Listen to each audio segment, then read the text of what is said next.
Οπότε το 2007 που ξεκινήσαμε, πώς ήταν το περίπτερο? Πώς ήτανε? Ναι, ήταν ένα περίπτερο. Ένα κομμάτι σίδερο. Εμείς τώρα δημιουργήσαμε μια τάση τα τελευταία 3 χρόνια που το ονομάζουμε low profile. Λιώνει από κόσμος να περπατάει στους δρόμους και ούτε έναν αστυνόμο. Αναρωτήθηκες τι γίνεται τώρα? Και γιατί να φοράμε Pentagon και να μην πάρουμε έτσι ένα conventional brand? Δηλαδή, είδαμε πλέον τώρα ο πόλεμος στην Ουκρανία πολεμίστηκε με drones. Ναι. Άντε τώρα να κρυφτείς από drones. Καλημέρα σε όλους, είμαι ο Χρήστος. Καλημέρα και από μένα, είμαι ο Δήμος και είμαστε εδώ Είμαστε στην EVA Outdoor Classics, στην Ιρεμβέργη της Γερμανίας. Μια έκθεση η οποία θεωρείται από τις μεγαλύτερες στην Ευρώπη τα τελευταία 51 χρόνια. 51 χρόνια, ναι. Ναι. Πέρυσι ήταν 50. Κοντεύουμε τα 20 χρόνια εμείς. Σωστά. Ναι. Εμείς είμαστε εδώ από το 2007. Από το 2007 έχουμε παρουσία σε αυτή την έκθεση ως ελληνική εταιρεία, όπου δεν υπήρχαν τότε σχεδόν καθόλου κανένας. Και συνεχίζουμε ακάθεκτη την πορεία μας, να ερχόμαστε σε αυτήν την έκθεση, να δείχνουμε τις νέες τάσεις που θα έρθουν στην αγορά. Η έκθεση αυτή αφορά το κομμάτι του στρατού, της αστυνομίας και του outdoor ταυτόχρονα. Outdoor κυνήγι, ναι. Outdoor κυνήγι, σωστά. Πλέον κοίταξε, εδραιωθήκαμε εδώ πάρα πολύ δυναμικά στην EVA και πλέον θεωρούμαστε trendsetters. Ακριβώς. Είναι μια έκθεση την οποία την αγαπάμε πάρα πολύ. Μας αγαπάει και η ίδια η έκθεση. Ο κόσμος έρχεται, μας δίνει τον παλμό στο περίπτερό μας. Το οποίο το περίπτερο, μπορούμε να πούμε λίγο και την εξέλιξη του περίπτερου. Πώς ξεκινήσαμε το 2007, εγώ νομίζω ότι θέλει ο κόσμος να το έχει λίγο έτσι μέσα στο κομμάτι του podcast αυτού. Σωστά, δεν είναι κακό. Ναι, οπότε το 2007 που ξεκινήσαμε, πώς ήταν το περίπτερο? Πώς ήτανε? Ναι, ήταν ένα περίπτερο. Ένα κομμάτι σίδερο. Τώρα ξέρεις τι, μιλάω και γελάω και σκέφτομαι. Με γνωρίζουν όλοι μετά από το podcast και λέει εγώ θεωρούσα ότι ήσουν ψηλός και έτσι και τώρα θα δουν την υψομετρική διαφορά. Αυτός είναι αυτός. Ναι, αλλά μπορεί να είμαι πάνω σε βάθρο. Ναι, όχι. Όχι. Οπότε ξεκινήσαμε το 2007 με ένα κομμάτι σίδερου ίσιο, δύσκολο, με κακουχίες, με στήσιμο μέσα στο περίπτερο. Περίπλοκο, δύσκολο. Κουβάλιμα, πράγματα σε κρεμάστρες. Και από το 2007 ήρθαμε στην εξέλιξη του σήμερα. Ναι, σωστά. Με ομάδες. Με ομάδες που έρχονται, ναι. Δεν ξέρω, ο κόσμος μπορεί να μην γνωρίζει κιόλας ότι ερχόμαστε και συμμετέχουμε σε 2 εκθέσεις ταυτόχρονα αυτήν την εβδομάδα. Δεν το γνωρίζουν, αλλά είναι καλά να τους εξηγήσεις τι γίνεται και σε ποια έκθεση ήμασταν, γιατί ήμασταν εκεί και ποιος πάει σε αυτή την έκθεση. Όλο το κομμάτι των εκθέσεων ξεκινάει περίπου 7 μήνες νωρίτερα. Δηλαδή η προετοιμασία μας για να έρθουμε για μία εβδομάδα εδώ σε 2 εκθέσεις, 7 μήνες νωρίτερα ξεκινάει όλη η οργάνωση και το στήσιμο, ο σχεδιασμός του περιπτέρου μας από την ίδια μας την ομάδα. Η έκθεση προηγούμενη που ήμασταν τις προηγούμενες μέρες ήταν η Enforstac, που είναι αυστηρά για στρατό και αστυνομία, με περιορισμένο κοινό εκεί μέσα, μόνο από συγκεκριμένα άτομα.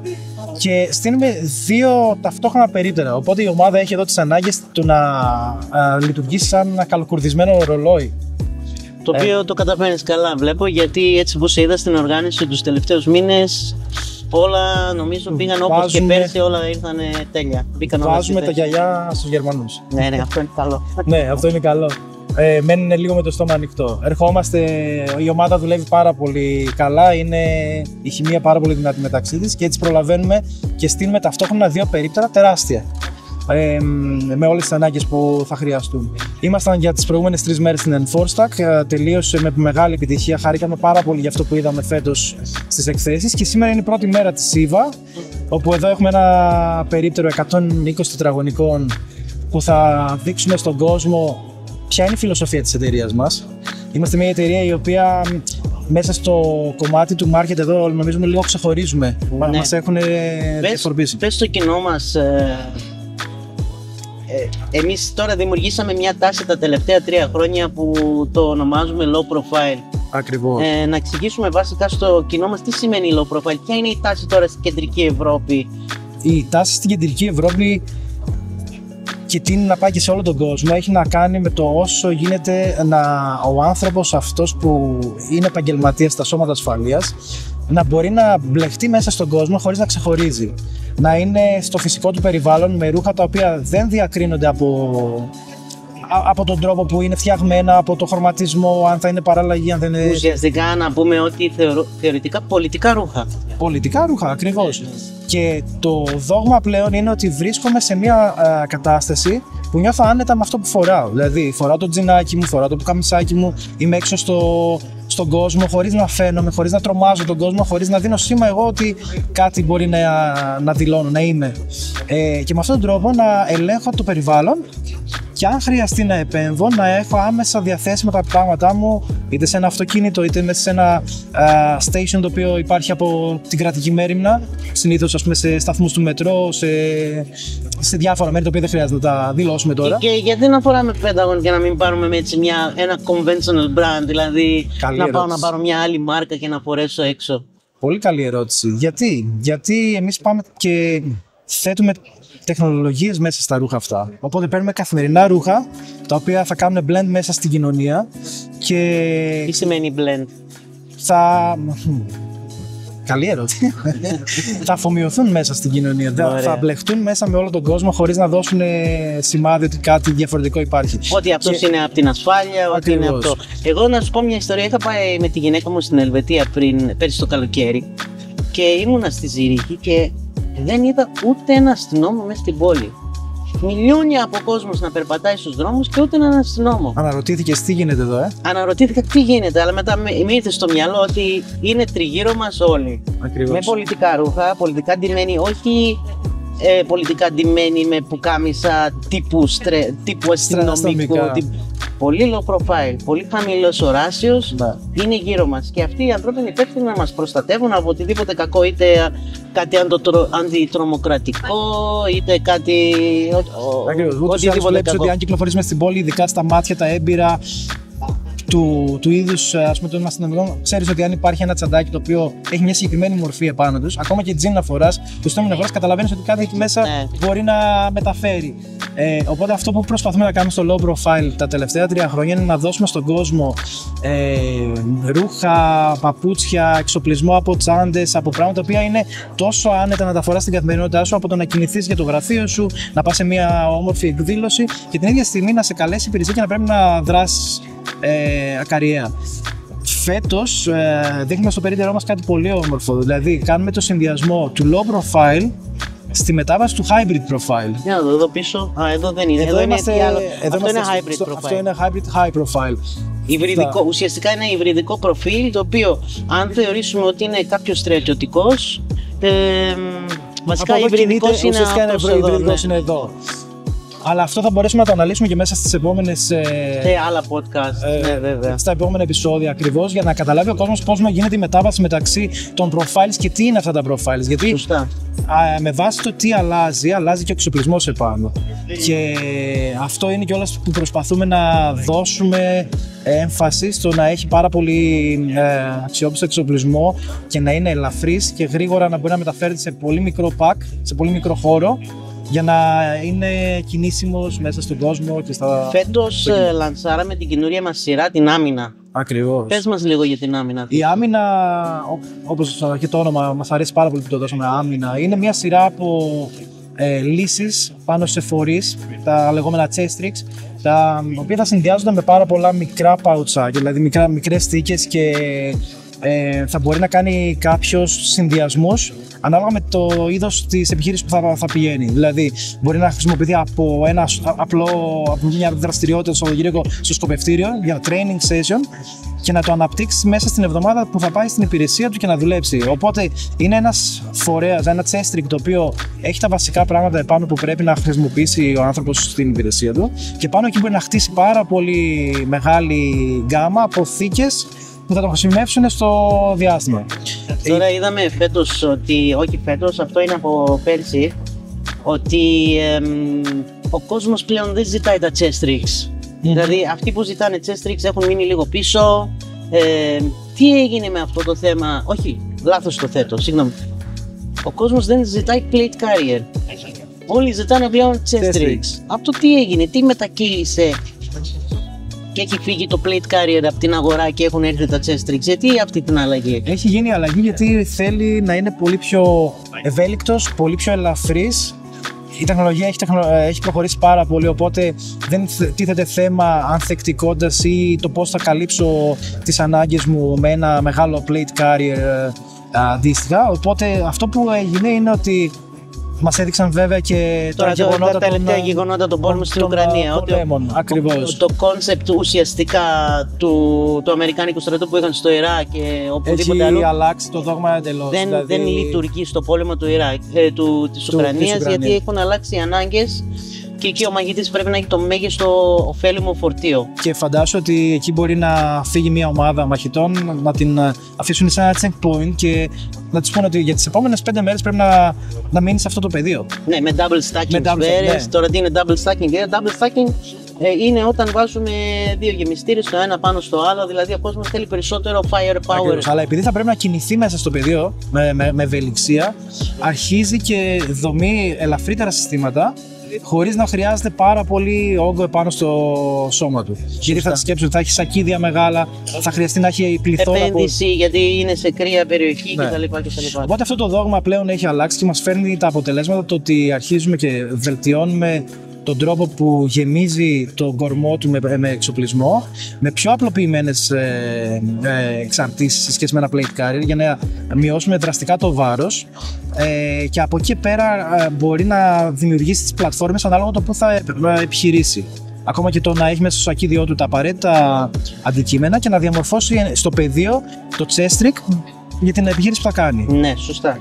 Φέτος δείχνουμε τέτοια συστήματα και η χρονιά του 2025 θα είναι για μας το εφαλτήριο που μπαίνουμε μέσα σε όλο το concept της νέας τεχνολογίας των chest rig. Σωστά. Οπότε θα έχουμε να δούμε κάποια mini chest rig, θα έχουμε να δούμε κάποια combat chest rig με διαμορφώσεις. Με ειδικά υφάσματα από την X-Pack, από την Curve. Μπορεί να μην ξέρουμε τι είναι το X-Pack, ξέρουμε τι είναι το Curve. Θα το μάθει ο κόσμος, αν τους πούμε θα δώσουμε χώρο. Θα πρέπει όταν γυρίσουμε πίσω στο γραφείο να κάνουμε μια βαθύ συζήτηση πάνω στο X-Pack και στο Curve. Ωραία. Είναι τεχνολογίες τέτοιες που θα τις δουν μέσα στην πορεία. Νομίζω ότι δεν χρειάζεται να πούμε πάρα πολλά. Θέλω να αφήσουμε τον κόσμο να δει το περίπτερό μας μέσα από τα βίντεο που θα ανεβάσουμε στα social πάνω και στα δελτία τύπου που θα βγάλουμε. Από τη δικιά μου σκοπιά θα ήθελα να δώσω στον κόσμο το feeling. Είμαστε μια ελληνική εταιρεία. Πηγαίνουμε σε κάποιες εκθέσεις στο εξωτερικό που νιώθουμε περήφανοι για αυτό που κάνουμε. Έρχεται ο κόσμος μας, βλέπει τι προσπαθούμε να δείξουμε έξω στην αγορά και μας δίνει χαρά να λέμε ότι είμαστε από την Ελλάδα. Μπράβο. Και εγώ αυτό πιστεύω, χαίρομαι πάρα πολύ που το ακούω αυτό και είναι έτσι όπως τα λέει ο Χρήστος. Αυτό που θέλουμε εμείς να καταφέρουμε είναι να αλλάξουμε το mindset το ελληνικό, να τους φέρουμε λίγο πιο στα τα κεντρικά ευρωπαϊκά. Αν θέλουμε να το βάλουμε λίγο ζουμί, έτσι πιπεράτο μεταξύ μας, μπορώ να πω ότι στα 15 χρόνια μπορεί το mindset το δικό μου στην αρχή να ήταν έτσι όπως περιγράφεις εκεί και έκανες μεγάλη προσπάθεια για να μου βγάλεις αυτό το πράγμα.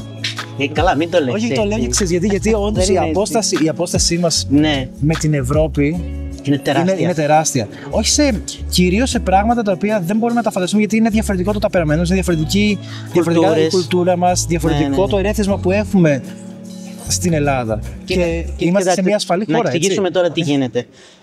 Όταν εγώ μιλάω π.χ. στους Γερμανούς, στους Βέλγους, στους Γάλλους, τους φαίνεται παράξενα ότι η ελληνική αστυνομία, ο ελληνικός στρατός δεν πουλάει ρούχα το οποίο είναι thermal, anti-IR, ότι δεν είναι τεχνικά. Γιατί σου λέει, αν γίνει ένας πόλεμος εδώ, ενδιαφέρει στον ελληνικό στρατό, στην ελληνική αστυνομία να προστατέψει τους ανθρώπους της. Γιατί τώρα οι πόλεμοι πλέον δεν είναι face to face, είναι πλέον με drones. Είναι ένας βρώμικος πόλεμος, το οποίο έρχεται ένα drone από πάνω σου και σε βλέπει θερμικά, είτε μέρα είτε βράδυ, φαίνεσαι από πάνω, βλέπει τα πάντα, εσύ δεν έχεις πουθενά να κρυφτείς. Πρέπει ο ελληνικός στρατός, η ελληνική αστυνομία πλέον με τα νέα δεδομένα να βάλουν στο σκοπό τους ότι πρέπει όλα τα ρούχα να γίνονται anti-thermal, τουλάχιστον anti-thermal. Το anti-IR πλέον είναι ασήμαντο. Το anti-IR, αυτό ακριβώς πρέπει να σου πω, ότι πλέον ό,τι και να κάνεις, το thermal είναι το... Είδαμε πλέον τώρα ο πόλεμος στην Ουκρανία πολεμίστηκε με drones. Άντε τώρα να κρυφτείς από drone. Δεν πάει να είσαι ο καλύτερος μαχητής. Από drone δεν μπορείς να κρυφτείς. Σωστά. Οπότε είναι μια καλή ευκαιρία και αυτό είναι ίσως μια πάσα. Ότι όσοι έχουμε επαφή με το έξω και βλέπουμε, είναι καλή. Πώς να το πω, είναι καλή περίοδος να γίνει consult, να γίνει συνεργατικά. Συμβουλές. Θέλουμε οι σκληροπυρηνικοί τακτικαλάδες να μας γράψουν, να μας πούνε τους προβληματισμούς τους και να τους πούμε εμείς τι βλέπουμε σαν εταιρεία, γιατί ερχόμαστε σε επαφή και με επικοινωνία από πολλών ανθρώπων του στρατού της αστυνομίας από άλλες χώρες. Το feedback που παίρνουμε από αυτούς είναι πολύ διαφορετικό από ό,τι θα πάρουμε από την Ελλάδα και είναι σημαντικό αυτό το feedback εμείς να το εμπεδώσουμε στο δικό μας το κοινό για να μπορούμε να πηγαίνουμε μπροστά. Μην μένουμε στάσιμοι, μην μένουμε πίσω, γιατί βλέπουμε τώρα τελευταίες παρουσιάσεις, πράγματα που για τα δικά μας μάτια είναι λίγο πίσω σε σχέση με... Δηλαδή το λίγο το λες είναι για να το χαϊδέψεις το θέμα. Είναι εκεί που ήμασταν πριν 15-20 χρόνια και από εκεί που έχουμε φύγει πριν 10 χρόνια. Είναι καλό να εξελιχθεί, είναι καλό το ότι υπάρχει διάθεση να εξελιχθεί ο στρατός παράδειγμα, αλλά παιδιά ας γίνει με το σωστό τρόπο. Έγινε. Αυτό. Λοιπόν, Ήβα 2025, θα χαρούμε να σας δούμε αν είστε εδώ κοντά στην Ιρεμβέργη Γερμανίας. Να δείτε τα νέα προϊόντα. Να μιλήσετε με την ομάδα μας. Επίσης έχουμε ένα πάρα πολύ ωραίο event εδώ. Έχουμε τον Instructor Zero. Ναι, στο περίπτερο μας έχουμε σε όλο το φάσμα της έκθεσης τον Instructor Zero, τον οποίο κάνει ένα challenge στο περίπτερό μας, shooting challenge. 1 λεπτό σε ένα λεπτό χτυπήσει στόχο όσο πιο γρήγορα μπορεί, όσο πιο πολλές φορές μέσα στόχο να χτυπάει με μια σκανδάλη πόσο 3,1 κιλά. Με 3,1 κιλά πίεσης. Το ρεκόρ του Zero είναι στα 169. Ακριβώς. Προχθές ήρθε ένας, χτύπησε 185, αλλά αυτός έγινε disqualified γιατί έκανε λίγο μια πονηριά. Αλλά οκ, πάρα πολύ ωραία. Ξέρεις ποιος ήταν πολύ καλός? Ο δικός μας ο Άρης. Αλήθεια? Ναι, 110. Μπράβο, δυνατός. Ναι, πρώτη φορά. Λοιπόν, παιδιά, χαρήκαμε πολύ. Θα τα πούμε, να σας δούμε εδώ. Θα δείτε κάποια highlights της έκθεσης από το κανάλι μας. Και θα τα πούμε στη Θεσσαλονίκη με νέο podcast σύντομα. Ζεσθενόμαστε για τα podcast, επιτέλους. Είχαμε καιρό. Okay, Αλλά τρέχαμε. Γεια.